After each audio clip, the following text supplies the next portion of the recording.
हम मौजूद है चरखी दादरी हरियाणा राज्य के और बाढ़ विधानसभा क्षेत्र में बड़ी दुख की घड़ी है, क्योंकि विजय कुमार पूरे हरियाणा प्रदेश में पूरे भारत में पता है एक हफ्ते से बॉडी के लिए उनका परिवार यहाँ पे टकटकी लगाए बैठा है। एक माँ का बेटा चला गया, एक पिताजी का बेटा चला गया, एक का भाई चला गया। इनके पिताजी हमारे साथ मौजूद हैं। ये बीजेपी के बड़े खास रहे हैं और खट्टर साहब के बड़े नज़दीकी रही है इनकी। जो विजय कुमार था, जो जीएसटी ऑफिसर था, बीआरएस लेके लंदन चला जाता है, वहाँ पे एमबीए की पढ़ाई करता, अभी पूरी होने वाली थी उनकी, लेकिन वहाँ पे चक्कू वगैरह मार दिए जाते हैं, उनकी मौत हो जाती है। लेकिन उनके घर वाले, आखिर इनका क्या कसूर था? एक हफ्ते से आप लगातार कह रहे हो कि हमारे बेटे को यहाँ लेके आइए आप, क्योंकि आप तो लेके आ नहीं सकते, क्योंकि लंदन से यहाँ लाना बड़ा टेढ़ी खीर होता है। सरकार से गुहार लगा लीजिए, कोई सुन ही नहीं रहा। मोदी जी से भी गुहार लगाई, अमित शाह से भी लगाई, खट्टर जी से भी लगाई है, लेकिन कोई सुन ही नहीं रहा। हिंदुस्तान गवर्नमेंट से ये भी कह दी भाई हम हमारा खर्चा वहन कर लेंगे, हमारे खर्चे पे ले आएंगे हम, लेकिन कुछ प्रोग्रेस तो करो। एक हफ्ते से इनके घर पे बड़ा गमगीन माहौल है, पूरा गांव सदमे में, पूरा हरियाणा प्रदेश, पूरा जिला, पूरा बाढ़ विधानसभा क्षेत्र, सब ये सोच रहे हैं आखिर चल क्या रहा, हो क्या रहा है। मैं तो 96 में पेंशन आया था, फौजी आदमी हूँ, 96 से लेके अभी तक बीजेपी में ही रहा हूँ। स्कूटर पे मैं छोड़ के आया हूँ खट्टर साहब को, वेस्पा स्कूटर पे यहाँ पंडित जी के पास काकड़ोली मंदिर में। 2025 18 फरवरी को यहाँ से गए थे अपनी एजुकेशन के लिए, एमबीए मैनेजमेंट के लिए। फिर वहाँ की पुलिस ने हमारे से कांटेक्ट किया था कि भाई, और वो न्यूज़ भी शेयर किया उस पुलिस ऑफिसर ने कि भाई 5 men are arrested and 1 person is critical situation. और क्रिटिकल सिचुएशन में मेरे ब्रदर थे जो विजय कुमार है। विजय का दोस्त बता रहा था कि उन्होंने रूम में उसको चाकू मारे हैं और बाहर थ्रो आउट किया है बॉडी को विजय की कार के पास। सरकार को बहुत कह लिया जी, क्या कहें अभी, कुछ सरकार कर तो नहीं रही। छोटा सा गांव है, यहाँ से कोई बच्चा बड़ी उम्मीदें और बहुत कुछ दिल में सजो के बाहर जाता है। नमस्कार, स्वागत आपका हरियाणा न्यूज़ 24 पे। मैं हूं मुन्ना लांबा, मेरे सहयोगी हिमांशु लांबा के साथ हम मौजूद है चरखी दादरी हरियाणा राज्य के और बाढ़ विधानसभा क्षेत्र में बड़ी दुख की घड़ी है, क्योंकि विजय कुमार पूरे हरियाणा प्रदेश में पूरे भारत में पता है एक हफ्ते से बॉडी के लिए उनका परिवार यहाँ पे टकटकी लगाए बैठा है। एक माँ का बेटा चला गया, एक पिताजी का बेटा चला गया, एक का भाई चला गया। मेरे साथ पूरा परिवार मौजूद है। गमगीन माहौल है, गम की घड़ी है। एक हफ्ते से लगातार ये इंतजार कर रहे हैं और सरकार से लगातार गुहार लगा रहे हैं। और हम आपको बताते चले, इनके पिताजी हमारे साथ मौजूद हैं। ये बीजेपी के बड़े खास रहे हैं और खट्टर साहब के बड़े नज़दीकी रही हैं इनकी, उनके मित्र रहे हैं। एक स्कूटर पे घूमे हैं, हमें कुछ देर पहले बातचीत चल रही थी, बता रहे थे हम बड़ी नज़दीकी आती, एक थाली में खाना खाते थे। लेकिन फिर भी आज ये एक हफ्ते से इनका बेटा जो विजय कुमार था, जो जीएसटी ऑफिसर था, बीआरएस लेके लंदन चला जाता है, वहाँ पे एमबीए की पढ़ाई करता, अभी पूरी होने वाली थी उनकी, लेकिन वहाँ पे भारत के ही जैसे यूपी या फिर पंजाब, ये 2-3 दिल्ली के जो बता रहे हैं, अभी उनका 2-3 लोगों का नाम निकल के आया है, वहाँ चक्कू वगैरह मार दिए जाते हैं, उनकी मौत हो जाती है। लेकिन उनके घर वाले, आखिर इनका क्या कसूर था? हर माँ बाप चाहता कि मेरा बेटा कहीं ना कहीं अमेरिका जाए, विदेशों में जाए, मेरा बेटा सबसे बड़ा ताकतवर आदमी बने, हर माँ बाप की बड़ी इच्छा होती है। लेकिन आज इनके बीच उनका बेटा नहीं है और नौजवान युवा अगर घर पे नहीं होता है और वो चला जाता है तो माँ बाप के सीने पे और दिल में क्या गुजरती आप अंदाज़ा लगा सकते हो इस बात से। और हमारे पास शब्द नहीं है, क्योंकि हम यहाँ जगरामबास में पहुँचे हैं और इनसे, पिताजी से, इनके भाई से जानने की कोशिश करते हैं। अब तक कौन आया यहाँ पे, प्रशासनिक अधिकारी या फिर कोई सरकार का नेता, या फिर क्या आगे की प्रोसेस चल रहा है, इनका बेटा कब तक आएगा? क्योंकि बेटा तो जा चुका है, लेकिन फिर भी इनकी जो अपनी संस्कार होते हैं हिंदू धर्म में, वो प्रक्रिया पूरी की जाए, उसके इंतज़ार में ये गुहार लगा रहे हैं। आपका बहुत बहुत स्वागत है जी हरियाणा न्यूज़ 24 पे। बेटा तो हमारे बीच नहीं रहा आपका, लेकिन फिर भी ये क्या एक हफ्ते से आप लगातार कह रहे हो कि हमारे बेटे को यहाँ लेके आइए आप, क्योंकि आप तो लेके आ नहीं सकते, क्योंकि लंदन से यहाँ लाना बड़ा टेढ़ी खीर होता है। अब यहाँ सरकार अगर चाहे तो ही बात बन सकती है, तो अब तक क्या सरकार से गुहार लगा लीजिए, कोई सुन ही नहीं रहा। मोदी जी से भी गुहार लगाई, अमित शाह से भी लगाई, खट्टर जी से भी लगाई है, लेकिन कोई सुन ही नहीं रहा। यहाँ से तो हिंदुस्तान में तो कोई नहीं सुन रहा, और वहाँ जो प्रक्रिया चल रही है वो चल रही है। क्या करें? एक हफ्ते से बैठे हो? एक हफ्ते से बैठे। हमने तो हरियाणा ये हिंदुस्तान गवर्नमेंट से ये भी कह दी भाई हम हमारा खर्चा वहन कर लेंगे, हमारे खर्चे पे ले आएंगे हम, लेकिन कुछ प्रोग्रेस तो करो, बात तो करो उस देश से। इनके पिताजी के नाम बताइए। सुरेंद्र सिंह है मेरा नाम। सुरेंद्र सिंह इनके पिताजी हैं। ये कहते हैं बाबूजी हाथ जोड़ते हैं, हम खर्चा देने के लिए तैयार हैं, लेकिन सर हमारे बेटे को यहाँ लेके आइए आप, जैसा है कम से कम ले तो आइए। ये कहते हैं कि पीएम से लेके सीएम तक गुहार लगवा चुके हैं हम, कोई सुनने वाला नहीं है। आज हमारी एक हफ्ते से इनके घर पे बड़ा गमगीन माहौल है, पूरा गांव सदमे में है, पूरा हरियाणा प्रदेश, पूरा जिला, पूरा बाड़ा विधानसभा क्षेत्र, सब ये सोच रहे हैं आखिर चल क्या रहा, हो क्या रहा है। और ये आज भी टकटकी लगाए हाथ जोड़ के प्रार्थना कर रहे हैं कि बाबूजी हमारा बेटा वापस भेज दीजिए, जैसा है हमारा। हाँ, क्या करेंगे? सभी के ट्विटर पर हमने ट्वीट भी कर रखा है, प्रधानमंत्री के भी, जयशंकर के भी, और अमित शाह के भी, खट्टर साहब के भी ट्वीट कर रखा है, लेकिन कोई सुनवाई नहीं हो रही। ये अब तक यहाँ कोई अपना लोकल नेता, आपके विधानसभा का, आपके दादरी का, आपका हरियाणा, कहाँ फुर्सत है जी नेताओं को? लग रहे हैं चारों साइड से लूटने देश को। आप 1990, 85, 95 जो भी था आपका बड़ा नजदीकी रही है खट्टर साहब। आज भी है, आज भी है, आज भी हम बीजेपी से ही है। मैं तो 96 में पेंशन आया था, फौजी आदमी हूँ, 96 से लेके अभी तक बीजेपी में ही रहा हूँ। बड़ी नजदीकी है। 100 रुपए दे के इस बीजेपी को हमने संभाल के रखा था। आज इनके पास अरबों खरबों हैं, क्या बने? बिल्कुल स्कूटर पे मैं छोड़ के आया हूँ खट्टर साहब को, वेस्पा स्कूटर पे, यहाँ पंडित जी के पास काकड़ोली मंदिर में।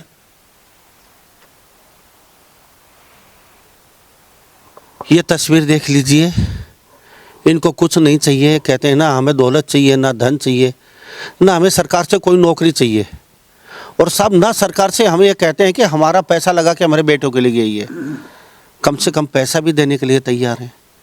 कहते हैं हर जगह हमने गुहार लगा चुके हैं, ट्विटर कर चुके हैं, हर जगह कहीं ना कहीं। इनके भाई हैं फौजी, उनसे बातचीत करते हैं, इनके पिताजी भी आर्मी मैन है और ये भी आर्मी मैन है। क्या कहेंगे?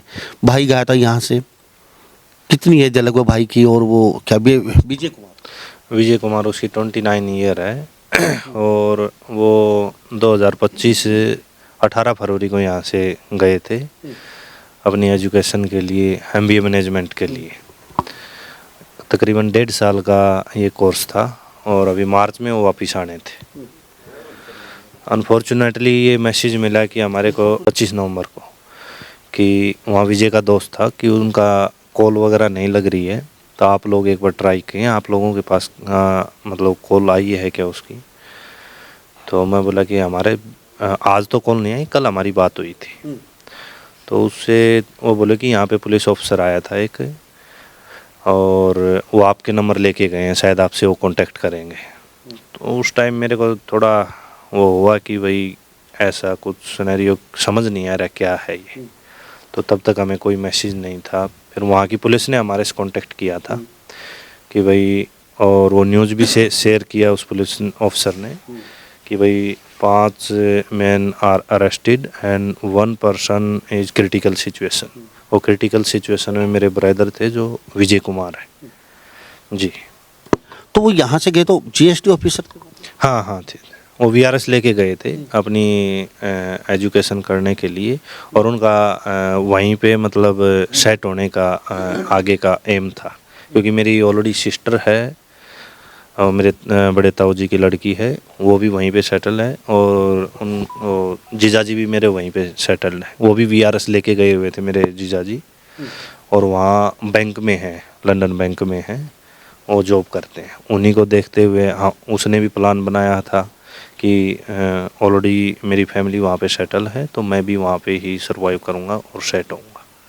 ये उम्मीद थी उसका, ये एम था उसका। अब वो आने वाले थे, यहाँ उनकी पढ़ाई पूरी हो चुकी थी?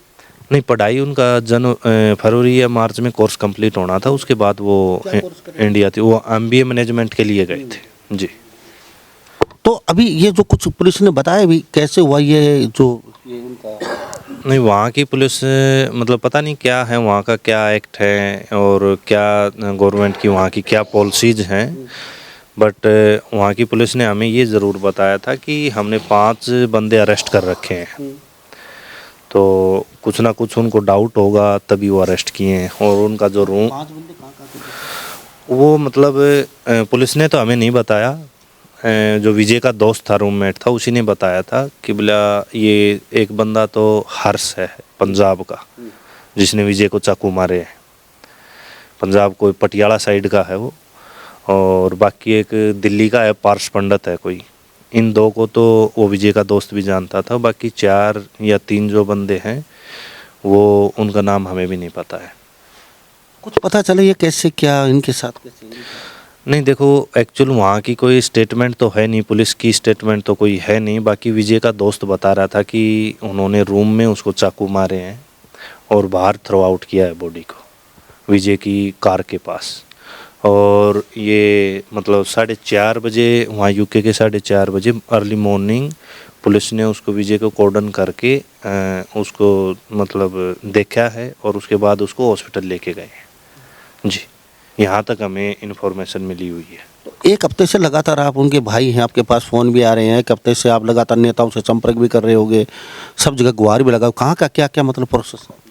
नहीं, हमने पर्सनली ये मेल पे सीएम साहब को भी, और ये विदेश मंत्री जयशंकर जी हैं, जयशंकर जी, उनको भी, और पीएमओ को भी, और हाई कमीशन को भी हमने लेटर लिखा था और ट्वीट भी किया था, इनको टैग करके। अपने हरियाणा के कुछ मंत्री वगैरह हैं, या सीएम साहब है, या खट्टर साहब है, अमित शाह जी और पीएम मोदी तक हमने ट्वीट वगैरह किया है। बाकी उनका कोई हमारे को मतलब रिटर्न फीडबैक कुछ नहीं आया है उनका जी। यहाँ लोकल जैसे आपके सांसद हैं चौधरी धर्मवीर सिंह, जैसे किरण चौधरी हैं, आपके यहाँ दादरी के विधायक हैं, उमेद पातुबास यहाँ बाढ़ से विधायक हैं, इनका अभी आपके घर पे आए या फिर कुछ बात? जो सतपाल सांगवान का लड़का है सुनील विधायक, उनका कॉल आया था मेरे पास पर्सनली, तो वो बोले थे कि भाई मैं लेटर वगैरह लिखे हैं हाई कमान को और खट्टर साहब को, तो उसने लेटर लिखने के लिए बताया था, उसने लिखा भी है, न्यूज़ में आया था, हमें देखा था। तो बाकी आगे फर्दर क्या कार्रवाई हुई है उसका हमें भी नहीं पता है। बाकी कोई यहाँ मतलब यहाँ का लोकल प्रेजेंट विधायक या सांसद कोई हमसे उन्होंने कांटेक्ट नहीं किया है।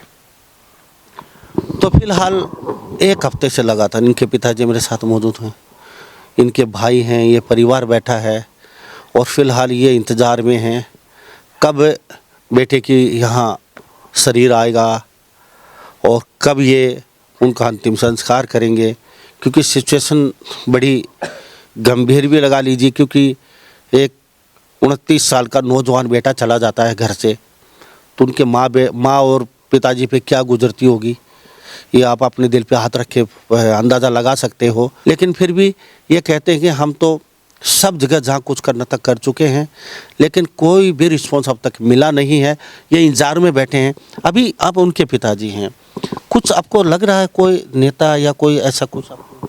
ना जी, कोई वो नहीं है, कोई होप नहीं है। आपने ये भी कह दिया चलो सरकार हम खर्चा हम दे देंगे, कम से कम हमारा शरीर बॉडी तो हम दे दीजिए बेटे की। वहाँ का रिस्पॉन्स क्या मिल रहा है, वो क्या कहती है उधर के, वो तैयार है देंगे? वहाँ से जी उनकी भाषा हमारे को तो समझ में नहीं आती, ये लड़का ही बात करता है, मेरे को तो समझ में आती नहीं। तो वहाँ आपसे बातचीत होती है पुलिस से, क्या कहते वहाँ पुलिस क्या बोल रही है कि इन्वेस्टिगेशन चल रही है। अभी पोस्टमार्टम हुआ था परसों सैटरडे के दिन, तो उसकी पैथोलॉजी की रिपोर्ट शायद आज वो उनके डॉक्टर हैं एक बार डिसाइड करेंगे कि भाई हमें नेक्स्ट पोस्टमार्टम की ज़रूरत है या नहीं। अगर नेक्स्ट पोस्टमार्टम की ज़रूरत नहीं है तो शायद वो वहाँ की एक कोरोना करके एक एजेंसी है गवर्नमेंट, तो उसको बॉडी हैंड ओवर करेंगे वो फिर हमसे इंटीमेट करेगी या मतलब इसको वो जो मेरे जीजाजी हैं उनको इंटीमेट करेगी। देन उसके बाद बॉडी का यहाँ लाने का प्रोसेस है, अंडर इन्वेस्टिगेशन चल रही है वो। और वहाँ पे एक अपने हरियाणा की एक लड़की है संगीता दहिया करके, उस लड़के ने हमारे को इतना सपोर्ट किया है कि पूछो मत। वो लड़की ही ओवरऑल उस केस को देख रही है। उसने यहाँ बीजेपी के इससे सैनी साहब से भी बात किया है कि आप लोग क्यों बैठे हो यहाँ इंडिया में, कम से कम थोड़ा उस परिवार को जाके देखो। और वो लड़की मतलब अपने इंडिया खासकर अपने हरियाणा के लिए इतना ज़बरदस्त काम कर रही है वो वहाँ पे। और उसने हमारे को सांत्वना भी दी है कि वो आपका भाई नहीं है, मेरा भाई है। मैं चाहे मेरे को मरना पड़ जाए, इस भाई की डेड बॉडी को मैं इंडिया 200% इंडिया भिजवाऊँगी मैं। थोड़ा भैया 1-2 दिन टाइम लग सकता है और डेड बॉडी ज़रूर भिजवाऊँगी मैं। लेकिन मेरे दोस्त हैं गुड़गांव के ब्रजेश भाई, तो उन्होंने भी मैसेज करवाए थे संगीता को, और संगीता को वैसे मैं पर्सनली मैं भी जानता हूँ, तो उनके थ्रू मैसेज हुए हैं। संगीता का मेरे पास दिन में कोई 4 बार कॉल आता है कि आप लोग अपने परिवार को देख लो, यहाँ से मैं उसको उसका पूरा इन्वेस्टिगेशन जैसे भी जो भी प्रोसेस है बोले मैं उस डेड बॉडी को लेके आऊँगी चाहे कुछ भी हो जाओ। संगीता दहिया ने हमारे को ये सांत्वना दी है और हमें उससे बहुत उम्मीद है। तो फिर भी संगीता जो हैं वहाँ पे लंदन में रहती हैं, उनका बड़ा धन्यवाद कहता पूरा परिवार, पूरा भारत भी कर रहा है, क्योंकि कहते बड़ा कोऑपरेट कर रही है, बहुत कोऑपरेट किया हमारा। और वो कहती हैं हर सूरत में, हर हाल में हम बॉडी को हर हाल सूरत में आपके घर पहुँचाएंगे, आप अपने परिवार का ख्याल रखिए। मैं सैल्यूट करता हूँ जो विदेशों में हमारे हरियाणा प्रदेश के ऐसे जो लोग रहते हैं, जो अपना काम दाम छोड़ के और पूरा दिन पूरी रात दूसरे के लिए खड़े रहते हैं। लेकिन परिवार फिर भी गमगीन माहौल में है, क्योंकि बेटा चला गया और ये इंतज़ार में इतना ही है। अब बेटा यहाँ जैसे तैसे वो आए, अंतिम संस्कार करें। तो पूरे भारत को यह कुछ कहना चाहते हो सरकार को या किसी? सरकार को बहुत कह लिया जी, क्या कहें अभी, कुछ सरकार कर तो नहीं रही।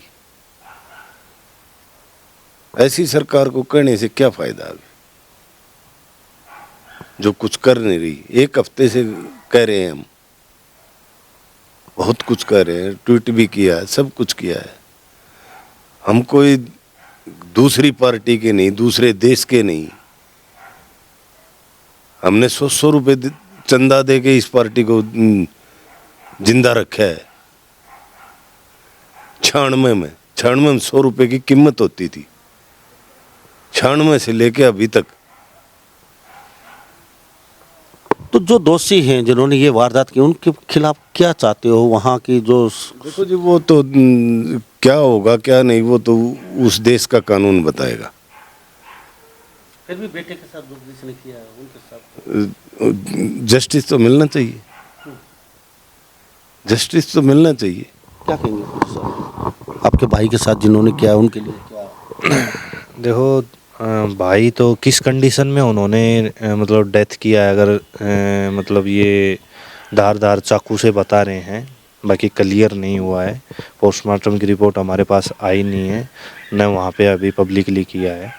तो दोषियों को तो अमूमन सज़ा हार्ड से हार्ड मिलनी चाहिए, यानी कि आप लोगों को न्याय मिलना चाहिए भाई। हाँ, जस्टिस मिलनी चाहिए। ये तो कोई भी हो, किसी के भी साथ गलत होता है तो उसको तो मतलब न्याय मिलना चाहिए। एक आम आदमी बोलेगा, हम तो उनके भाई हैं, पेरेंट्स हैं मेरे, आप भी बोलोगे कि जस्टिस मिलना चाहिए, और 100% जस्टिस मिलना चाहिए हमें भी। तो हम जगराम बास में मौजूद है, बाजड़ा विधानसभा क्षेत्र चरखी दादरी और हरियाणा राज्य में।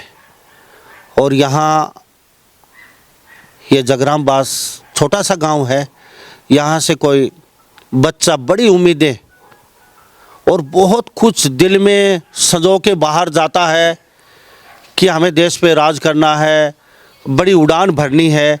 लेकिन विजय को नहीं पता था कि ये उड़ान कहीं न कहीं उनकी जीवन लीला को समाप्त कर देगी।